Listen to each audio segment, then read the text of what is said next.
அன்பினிய சகோதர சகோதரிகளை நம் அனைவர் மீதும் ஏக இறைவனுடைய அமைதியும் கருணையும் உண்டாகட்டுமாக என்கிற உயரிய பிரார்த்தனைகளோடு மத்திய கிழக்கு எப்பொழுதுமே ஒரு சூடான கொதிநிலையில் இருப்பது நமக்கெல்லாம் தெரியும். தற்போதைய மத்திய கிழக்கினுடைய நிலை அமைதியும் இல்லை சண்டையும் இல்லை என்கிற ரீதியாக ஒரு முடிவு அற்ற ஒரு யுத்தமும் அற்ற ஒரு நிலையாக காணப்படுவதை நம் அத்தனை பேரும் உணர முடிகிறது. இப்படியான சூழல்ல சர்வதேச ரீதியாகவே மத்திய கிழக்கு தான் தற்போது பேசுபொருளாகவும் மாறி இருக்கிறது. ஏன்னா மத்திய கிழக்கில் இருக்கக்கூடிய அரபு நாடுகள் செல்வம் கொளிக்கக்கூடிய நாடுகள், அவற்றை வைத்துத்தான் மேற்குலக நாடுகள் தங்களுடைய பிசினஸையே பார்த்துக்கிட்டு இருந்தாங்க. இப்பொழுதும் எப்படியாவது மத்திய கிழக்கில் ஏதாவது ஒரு பேரை சொல்லி நாங்கள் உங்களை பாதுகாக்கிறோம், உங்களை காப்பாற்றுறோம்னு சொல்லி ஒரு பிசினஸை பண்ண முடியாதா என்பதுதான் அவர்களுடைய மிகப்பெரிய எதிர்பார்ப்பாக இருக்கிறது. இப்படியான சூழல்ல கொலம்பியாவில் நடத்தப்பட்ட ஜனாதிபதி தேர்தலில் கொலம்பியாவினுடைய அதிபராக செயல்பட்ட காஸ்ட்ரோ தோல்வி அடைந்திருக்கிறார். அவர் தோல்வியை ஏற்க மறுத்தாலும் அவர் தோல்வி அடைந்திருக்கிறார் என்கிற அறிவிப்பு வெளியாகி இருக்கிறது. புதிய அதிபர் பதவியை ஏற்றுக்கொண்டிருக்கிறார். அவர் புதிய அதிபராக பதவியை ஏற்றுக்கொண்ட ஒரு சில நாட்களுக்குள்ளாகவே சிரியாவினுடைய கோலான் குன்று பகுதிகளை இஸ்ரேல் ஆக்கிரமித்திருக்கிறது. அந்த ஆக்கிரமிப்பை நாங்கள் அங்கீகரிக்கிறோம் என்று அங்கீகாரம் கொடுத்திருக்கிறார். காரணம் என்னன்னு கேட்டா, காஸ்ட்ரோவை பொறுத்தவரையில் அவர் நேரடியாக அமெரிக்க இஸ்ரேலிய ஜியோனிச எதிர்ப்பாளராக அறியப்பட்டவர், பாலஸ்தீன ஆதரவாக அறியப்பட்டவர், பாலஸ்தீனத்திற்கு முழு ஆதரவை தன்னால் முடிந்த வரைக்கும் கொடுத்து வந்தவர். எனவேதான் அவருடைய ஆட்சி தற்போது இல்லாமலாக்கப்பட்டிருக்கக்கூடிய சூழல்ல தற்போது பதவிக்கு வந்திருப்பவர் இஸ்ரேலுடைய அனுதாபியாக இருக்கக்கூடியவர். வந்ததுக்கு கைமாறாக உடனே அவர் செஞ்சிருக்கக்கூடிய வேலை என்னன்னு கேட்டா, சிரியாவினுடைய கோலான் குன்றுகளை இஸ்ரேல் ஆக்கிரமித்திருப்பதை நாங்கள் அங்கீகாரம் கொடுக்கிறோம் என்று அறிவித்திருக்கிறார்.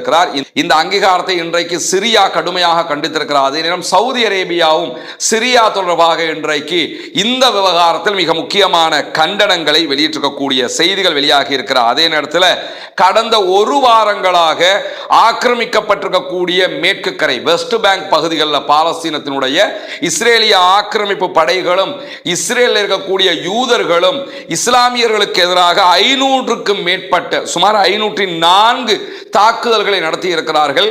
மக்களுடைய இடங்களை கைப்பற்றி இருக்கிறார்கள், வீடுகளை இடித்திருக்கிறார்கள், அபகரித்திருக்கிறார்கள் என்கிற செய்திகள் பதிவாகி இருப்பதாக இன்றைக்கு பாலஸ்தீனத்தினுடைய பிரதமராக செயல்படுகிற முகமது முஸ்தபா எச்சரிக்கை விடுத்திருக்கிறார்.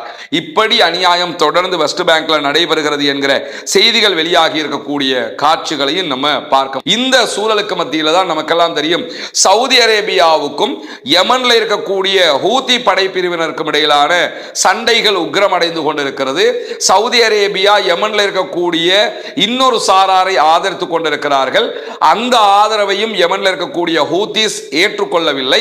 எனவே சவுதியினுடைய ஆதரவு பெற்ற படைகளை நோக்கியும் தொடர்ந்து ஹூதிஸ் தாக்குதல்களை நடத்தி வருகிறார்கள். அந்த அடிப்படையில் இன்றைய நாள் பாபல் மந்தப் ஜலசந்தி பகுதிகளில் சவுதி அரேபியாவினுடைய அங்கீகாரம் பெற்ற சர்வதேச அங்கீகாரம் பெற்ற அரசாக அறியப்படுகிற யமனுடைய படைப்பிரிவுகளுடைய ஒரு கப்பல் மேல, ஒரு டேங்கர் மேல ஹூதிஸ் படைப்பிரிவுகள் தாக்குதல்களை நடத்தி இருக்கிறார்கள் என்கிற செய்திகள் வெளியாகி இருக்கு. இது ஒரு வர்த்தக கப்பலாக அறியப்படுகிறது. இந்த தாக்குதல் இதுவரைக்கும் 4 பேர் கொல்லப்பட்டிருக்கிறார்கள் என்று சொல்லி யமனுடைய சர்வதேச அங்கீகாரம் பெற்ற அரசாங்கம் அறிவித்திருக்கிறார். அதே நேரம் தாக்குதலுக்குள்ளான கப்பல்ல மேலும் 2 பேர் படுகாயம் அடைந்திருக்கிறார்கள், 4 பேருக்கு சாதாரண காயங்கள் ஏற்பட்டிருக்கிறது என்கிற செய்திகளும் வெளியாகி இருக்கிறது. பிரிட்டிஷனுடைய கடல்சார் பாதுகாப்பு நிறுவனம் இது தொடர்பான மேலதிக செய்திகளையும் வெளியிட்டிருப்பதை நம்ம பார்க்க முடியும்.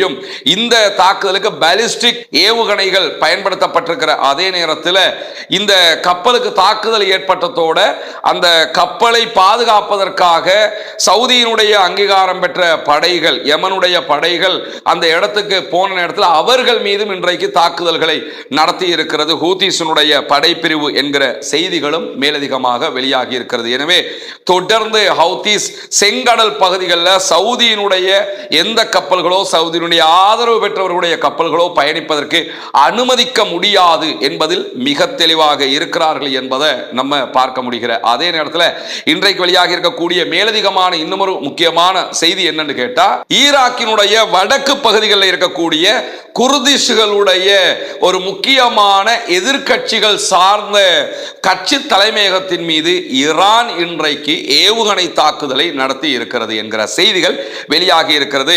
ஈராக்கினுடைய குர்திஷ்களை பொறுத்தவரையில் பகுதி அளவு தன்னாட்சி பிராந்தியமாக அவர்கள் அதை அறிவித்திருக்கிறார்கள். அங்கு அவர்களுடைய ஆட்சி நிலவுகிறது. ஆனா சென்ட்ரல் கவர்மெண்டாக ஈராக்கினுடைய கவர்மெண்ட் அவங்க ஏத்துக்கிறவாங்க. குர்துகள் தங்களுக்கு என்றொரு இராணுவத்தை, படை பலத்தை வைத்திருக்கிறார்கள்.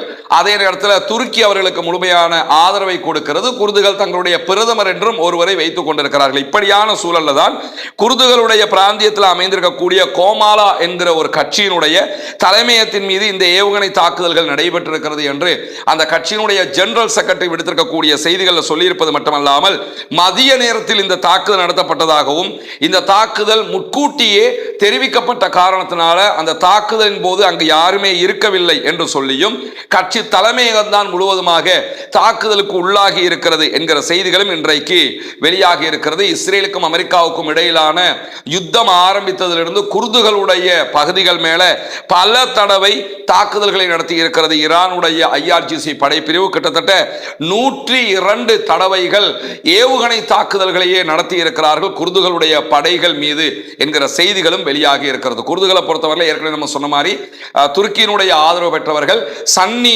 கொள்கை சார்ந்த பிரிவினராக அவர்கள் இருக்கிறார்கள். எனவே அந்த கொள்கை சார்ந்த முரண்பாடுகளை தாண்டிய குர்துகளுக்கும் அமெரிக்காவுக்கும் இடையிலான தொடர்பும் ஈரான் அவர்களை தாக்குவதற்கான மிக முக்கியமான காரணங்களில் ஒன்றாக பார்க்கப்படுகிற நேரத்தில் தான் இன்றைக்கு திடீரென இந்த தாக்குதல்களை ஈரான் நடத்தி இருக்கிறது என்கிற செய்திகள் வெளியாகி இருப்பதை நம்ம பார்க்க முடியும். இப்படியான சூழல்ல தான் பாகிஸ்தானுடைய உள்துறை அமைச்சர் இன்றைய நாள் தெஹ்ரான் வந்தடைந்திருக்கிறார் என்கிற செய்திகளை தெஹ்ரானுடைய ஃபார்ஸ் நியூஸ் ஏஜென்சி வெளியிட்டிருப்பதை நம்ம பார்க்க முடியும். அமெரிக்காவுக்கும் ஈரானுக்கும் இடையிலான மிக முக்கியமான மத்தியஸ்தராக கத்தரும் பாகிஸ்தானும் செயல்பட்டு வரக்கூடிய நேரத்தில் தான் பாகிஸ்தானுடைய உள்துறை அமைச்சர் மொஹ்சின் ரசான் நக்வி இன்றைய நாள் ஈரானுடைய அதிகாரிகளை சந்தித்து பேச்சுவார்த்தை நடத்துவதற்காக ஈரானுக்கு போயிருக்கிறார். மேலதிகமான செய்திகள் வெளியாகிற போது அவற்றையும் நாம் உங்களோடு பகிர்ந்து கொள்ள தயாராக இருக்கிற அதே நேரத்தில் அமெரிக்கா எங்களோடு பேச்சுவார்த்தைக்காக மன்றாடியது என்கிற ஒரு செய்தியை இன்றைக்கு ஈரானுடைய ஃபாரின் மினிஸ்டர் அப்பாஸ் அராக்சி சொல்லி இருப்பதை நம்ம பார்க்க முடியும். ஏற்கனவே பல தடவைகள் அமெரிக்க அதிபர் டொனால்ட் ட்ரம்ப் ஈரான் எங்களிடத்தில் கெஞ்சுகிறது, ஒரு ஒப்பந்தத்திற்கு மன்றாடுகிறது, அப்படி காலில் விழாத குறையாக கத்திக்கிட்டு இருக்கிறாங்க என்கிற தகவல்களை எல்லாம் பலமுறை சொல்லி வந்தது நமக்கெல்லாம் தெரியும். ஆனால் இன்றைக்கு அப்பாஸ் அராக்சி விடுத்திருக்கக்கூடிய ஒரு பேட்டியில பேசுகிற நேரத்தில் என்ன சொல்றாருன்னு கேட்டா, யுத்தத்தினுடைய ஆரம்பத்தில் அமெரிக்க அதிபர் டொனால்ட் ட்ரம்ப் ஈரானிடமிருந்து நிபந்தனையற்ற சரணடைதலை நாங்கள் எதிர்பார்க்கிறோம் என்று சொல்லி இருந்தார். ஈரான் எங்க கிட்ட அப்படியே சரணடைஞ்சிடணும் என்று சொல்லித்தான் நாங்க விரும்புறோம்னு பல தடவை அவரை ட்வீட் போட்டு வந்ததையெல்லாம் நீங்க பார்த்திருப்பீங்க. ஆனால் அவங்க எங்கள்கிட்ட இருந்து நாங்க சரணடையணும் என்று விரும்பினாலும் யுத்தம் ஆரம்பித்து 20 நாட்கள்லேயே எதிரிகள் எங்களிடம் பேச்சுவார்த்தைக்காக மன்றாட ஆரம்பித்து விட்டார்கள். இன்று வரைக்கும் சமாதானமாக இதை முடிச்சுக்கிறோம், ஒரு பேச்சுவார்த்தைக்கு வாங்கன்னு கெஞ்சிக்கிட்டு இருக்கிறாங்களே தவிர எங்களுக்கு கெஞ்ச வேண்டிய தேவையே கிடையாது என்று சொல்லி அப்பாஸ் அராக்சி இன்றைக்கு விடுத்திருக்கக்கூடிய செய்திகளை சொல்லி இருக்கிறது மட்டுமல்லாம, மேலதிகமாக இன்றைக்கு வெளியாக இருக்கக்கூடிய ஒரு செய்தி தான் அமெரிக்க அதிபர் டொனால்ட் ட்ரம்ப் இன்றைக்கு விடுத்திருக்கக்கூடிய செய்திகள்ல ஈரான் எங்களுக்கு நஷ்டஈடு தர வேண்டும் என்று சொல்லி இருக்கிறார். ஆல்ரெடி ஈரான் நஷ்டஈடு கேட்டுக்கிட்டு இருக்கிறாங்க. எங்க நாட்டுக்குள்ள வந்து தேவையில்லாத ஒரு சண்டையை உண்டாக்கி யுத்தம் பண்ணி பல பேரை கொன்று பல இடங்களை அழிச்சதுக்காக எங்களுக்கு நீங்க நஷ்டஈடு தரணுங்கிறது ஒப்பந்தத்திலேயே அவங்க கொண்டு வந்துட்டாங்க. இப்ப அமெரிக்க அதிபர் டொனால்ட் ட்ரம்ப் புதுசா வந்து உட்கார்ந்துக்கிட்டு என்ன சொல்றாருன்னு கேட்டா, அமெரிக்காவினுடைய படைகளை கொன்றதற்காக ஈரான் தான் எங்களுக்கு நஷ்டஈடு தரணும் அப்படிங்கிறாரு. அது எப்படி என்கிற கேள்வி வருமா இல்லையா? ஏன்னா சண்டைக்கு போனது நீங்க, அழிக்க போனது நீங்க, ஈரானை மொத்தமா கைப்பற்ற போறோம் போனது நீங்க. மொத்த தோல்வியை அடைந்து விட்டு வெக்கங்கட்டதனமாக தற்போது ஈரான் எங்களுக்கு பணம் கட்ட வேண்டும் என்று சொல்லுகிறார். இதெல்லாம் அவருடைய படம் காட்டுகிற பேச்சுக்களை தவிர அவருடைய பேச்சை இப்ப எவனுமே கணக்கெடுக்காத ஒரு நிலையாகவும் இந்த நிலைகள் தோற்றம் பெற்றிருக்கு. ஏன்னா ஈரானை பொறுத்தவரையில அமெரிக்காவினுடைய தேர்தல் நடைபெற இருப்பது ஈரானுக்கு மிகப்பெரிய வலுவான ஒரு சக்தியாக மாறி இருக்கிறது. அதனாலதான் ஹொர்முஸை மூடி வச்சுக்கிட்டு நாங்க சொல்றதை கேளுன்னு இருக்கிறாங்க. தேர்தலில் எது நடந்தாலும் ஈரானுக்கு அது சாதகமாக மாறிவிடும். அமெரிக்க அதிபர் ஜெயிச்சாலும் தோற்றாலும், ஜெயிக்கணுமாக இருந்தா ஈரானோட அவர் ஒரு ஒப்பந்தத்துக்கு வரணும். ஒப்பந்தத்துக்கு வராம தோத்து போயிட்டாருன்னா பலம் குறைஞ்சு போயிடும். எது நடந்தாலும் ஈரானுக்கு அது ஆதரவாக இருக்கும் என்பதால் தான் ஈரான் விடாப்பிடியாக இருக்கிறது என்கிற செய்திகள் வெளியாகிற அதே நேரத்தில் இன்றைய நாள் மிக முக்கியமான ஒரு செய்தியை ஈரான் வெளியிட்டிருக்கிறது. ஈரானுடைய வான் பாதுகாப்பு அமைப்புகள் தொடர்பாக ஐஆர்ஜிசியினுடைய செய்தி தொடர்பாளர் ஹொசைன் மொஹப்பி வெளியிட்டிருக்கக்கூடிய செய்திகள். இன்றைக்கு அவர் ஐஆர்ஜிசியினுடைய இராணுவ அணிவகுப்பு ஒன்றிலே கலந்து கொண்டு ஊடகங்களுக்கு பேசுகிற நேரத்தில் என்ன சொல்றாருன்னு கேட்டா, ஏற்கனவே நாங்க யுத்தம் பண்ணுகிற நேரம் எல்லாம் நாங்கள் பயன்படுத்திய ஏவுகணைகள், இங்க இருந்து நாங்க ஒரு ஏவுகணை அனுப்புவோம், நாங்க அனுப்புகிற இலக்க போய் அதை அட்டாக் பண்ணும். அட்டாக் பண்ணுகிற நேரத்தில் அமெரிக்காவினுடைய ஏவுகணை தடுப்பு சிஸ்டங்கள், ஏரோ சிஸ்டங்கள் இருந்தால் தாட் அல்லது அயன்டோம், இது மாதிரி ஏதாவது ஒரு சிஸ்டம் அதை தடுப்பதற்கு முயற்சிக்கும், சில நேரங்களில் தடுத்து விடும். இப்படி ஒரு சூழ்நிலை இருந்தது. ஆனால் கடைசி 12 நாள் வார்ல நாங்க எங்களுடைய பிளானையே மொத்தமா மாத்திக்கிட்டோம். இப்ப நாங்க பயன்படுத்துகிற ஏவுகணைகள் அப்படிப்பட்ட ஏவுகணைகள் கிடையாதுன்னு சொல்லிட்டு என்ன சொல்றாருன்னு கேட்டா, ஈரானுடைய புதிய வகையான ஏவுகணைகள் பறக்கும் போதே வழித்தடத்தை மாற்ற முடியுமான வகையில் தற்போது சீரமைக்கப்பட்டிருக்கின்றன. மொசாதுடைய தலைமையகத்துக்கு அடிக்கிறதுக்கு அனுப்பிட்டு மொசாதுடைய தலைமையகத்துக்கு அட்டாக் பண்ணாத, அப்படியே போய் 8100 போய் அட்டாக் பண்ணு, இந்த மாதிரி ஏதாவது ஒன்று அவங்க திருப்பி விட முடியுமான வகையில் அவர்கள் டெக்னிக்கலி வளர்ந்திருக்கிறாங்க, டெக்னாலஜி வாய்ஸாக அவர்கள் மேம்பட்டிருக்கிறார்கள் என்கிற செய்தியை சொன்னது மட்டுமல்லாமல் மேலதிகமாக இந்த மாதிரியான காரியங்களோடு சேர்த்து வான் பாதுகாப்பு அமைப்புகளை தவிர்க்க முடியுமான சிஸ்டத்தை நாங்கள் கொண்டு வந்துட்டோம். என்னத்தை தேட கொண்டு வந்து நிறுத்தினாலும் வேற எதை கொண்டு வந்து நிறுத்தினாலும் அதனால எங்களுடைய ஏவுகணைகளை தவிர்க்க முடியாமல் போய்விடும், தடுக்க முடியாமல் போய்விடும். நாங்கள் சொன்ன இடத்துக்கு அவங்க போய் அட்டாக் பண்ற விதமாக அல்லது வான் பாதுகாப்பு அமைப்புகளில் இருந்து தவிர்த்து கொண்டு மீண்டும் போய் தாக்கும் விதமாக எங்களை அதனால் செயல்படுத்த முடியும். அந்த அளவுக்கு நாங்கள் வளர்ந்துட்டோம் சொல்லிட்டு கடைசியாக நாங்கள் நடத்திய தாக்குதல்களில் எல்லாம் இந்த ஏவுகணைகள் தான் பயன்படுத்தப்பட்டிருக்கிறது என்கிற செய்திகளையும் இன்றைக்கு அவர்கள் வெளியிட்டிருப்பதை நம்ம பார்க்க முடியும். ஈரானுடைய கூட்டு இராணுவம், ஈரானுடைய வான்படை, கடற்படை என்று எல்லாவற்றுக்குமே புதிதான இராணுவ தளபதிகளை நியமித்திருக்கிறார். 6 பேர் மொத்தமாக நியமிக்கப்பட்டிருக்கிறார்கள். அமெரிக்காவோடு ஒருபுறம் யுத்தமும் சண்டையும் ஈரான் செய்து கொண்டிருக்கிறார். அதே நேரம் மறுபுறமாக ஓமானோடு ஒரு பேச்சுவார்த்தையை நடைபெற்றுக் கொண்டிருக்கிறது. இதுல எது தோல்வி அடைந்தாலும் ஒரு பாரிய யுத்தத்திற்கு ஈரான் போக வேண்டி வரும். இது எல்லாமே ஈரானுடைய அரசியல் கட்டமைப்பும் இராணுவ கட்டமைப்பும் பொதுமக்களும் ஒன்றோடு ஒன்று பிணைக்கப்பட்டதாக இருக்கிறார்கள் என்பதை காட்டும் விதமாகத்தான் இது எல்லாத்தையும் நம்ம பார்க்க முடியும். இன்றைக்கு இன்னும் ஒரு முக்கியமான செய்தி இருக்கிறது. நம்ம ரஸ்மின் டாக்ஸ் என்கிற சேனல்ல தனியான ஒரு வீடியோவாகவே இதை போட்டிருக்கிறோம். மேலதிகமான செய்திக்கு பார்க்காதவர்கள் அதில் நீங்க பார்த்துக்கலாம். அதனுடைய சுருக்கமாக இந்த செய்தி என்னன்னு கேட்டா, வாஷிங்டன் போஸ்ட், அதே போன்று நியூயார்க் டைம்ஸ் உள்ளிட்ட மிக முக்கியமான அமெரிக்க பத்திரிகைகள் வெளியிட்டிருக்கக்கூடிய ஒரு செய்தி. அதற்கு பிறகு கார்டியன் உள்ளிட்ட பத்திரிகைகளும் இந்த செய்தியை வெளியிட்டிருந்தன. நேட்டோ உச்சி மாநாட்டுக்காக அமெரிக்க அதிபர் டொனால்ட் ட்ரம்ப் ஏற்கனவே துருக்கிக்கு கடந்த மாதம் பயணம் மேற்கொண்டிருந்தார். கடந்த மாதம் 8ஆம் தேதி இந்த மாநாடு நடைபெற்ற நேரத்தில் துருக்கியினுடைய அங்காராவில் அமெரிக்க அதிபர் டொனால்ட் ட்ரம்ப் இருந்தார்.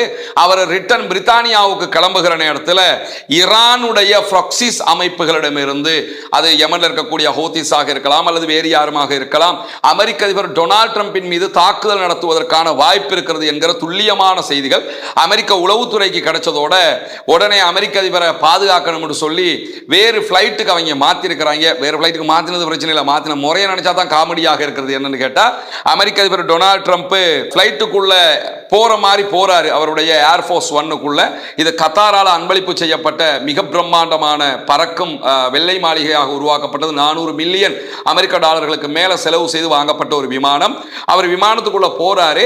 பார்வையாளர்கள் எல்லோருக்குமே அவர் அந்த விமானத்தில் ஏறுற மாதிரி இருந்தாலும் பின்னர் என்ன பண்ணப்படுறதுன்னு கேட்டா, விமானத்துக்குள்ள கேட்டரிங் சர்வீஸால ஒரு கண்டெய்னர் ஒன்று உள்ள அனுப்புறாங்க. அதாவது விமானத்துக்குள்ள இருக்கிறவங்களுக்கு தேவையான உணவுகளை ஏற்றிக்கொண்டு வரக்கூடிய ஒரு பாக்ஸ், அதை உள்ள அனுப்புறாங்க. அந்த பாக்ஸுக்குள்ள அமெரிக்க அதிபர் டொனால்ட் ட்ரம்பை ஏற்றி ரகசியமாக மீண்டும் அந்த கேட்டரிங் பாக்ஸை வெளியெடுக்கிற மாதிரி எடுத்து டொனால்ட் ட்ரம்ப் வேறொரு விமானத்தில் C-32A என்கிற அமெரிக்காவினுடைய அது உச்ச பாதுகாப்பை கொண்ட ராணுவ விமானம், அதுல ஏறித்தான் பயணித்திருக்கிறார்.